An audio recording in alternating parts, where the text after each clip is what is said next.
გურიტი იყო და არა იყო რა.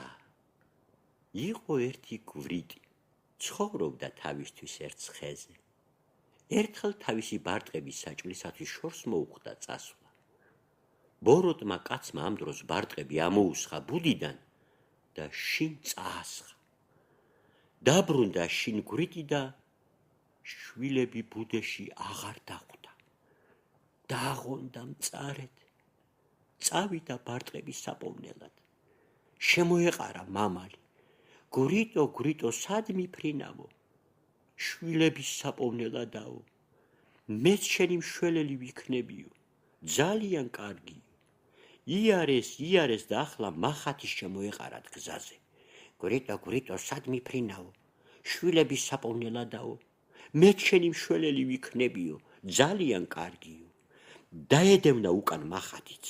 იარეს და ახლა ფილთაქვა შეხვდათ გზაზე. გურიტო, გურიტო, სად მიფრინავო? შვილების საპოვნელადაო. მეც შენი მშველელი ვიქნებიო. ძალიან კარგიო. გამოუდგა უკან ფილთაქვაც. ბევრი იარეს თუ ცოტა იარეს, ბოლოს შემოეყარათ ვირი. გურიტო, გურიტო, სად მიფრინავო? შვილების საპოვნელადაო. მეც შენი მშველელი ვიქნებიო. ძალიან კარგიო. დაედევნა უკან ვირიც. მივიდნენ ღამით ერთ სოფელში. დაუხდეს ყური.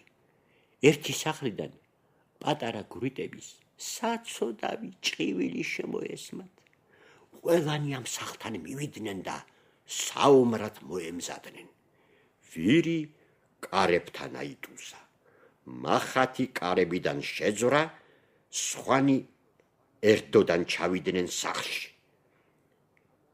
მამალი ბუხრის თავზე შეფრინდა. ფილთაქვა ნაღვერდალში ჩაეფლო. მახათი ბუხრის პირას დაერჭო. გურიტი გალიასთან მიფრინდა თავისი ბარტყების გამოსაშვებად. ამასობაში გლეხს გამოეღვიძა. წამოვარდა ზეზე, ბუხართან მივარდა, ცეცხლი უნდა დაენდო. ამ დროს ფილთაქვა გასკდა და გლეხს ნაღვერდალი თვალებში შეაყარა. მახათი ბარძახში შეერჭო. მამალმა ზევიდან დაჰყივლა. გლეხი შეშინდა, გარეთ გამოვარდა. აქაც ვირმა ერთი ღონიერი წიხლი ჰკრა და გონება სულ დაუბნია. ამასობაში გურიტმა გალია გაუღო თავის ბარტყებს, შეისხა მხრებზე და ბუდისაკენ გააქანა.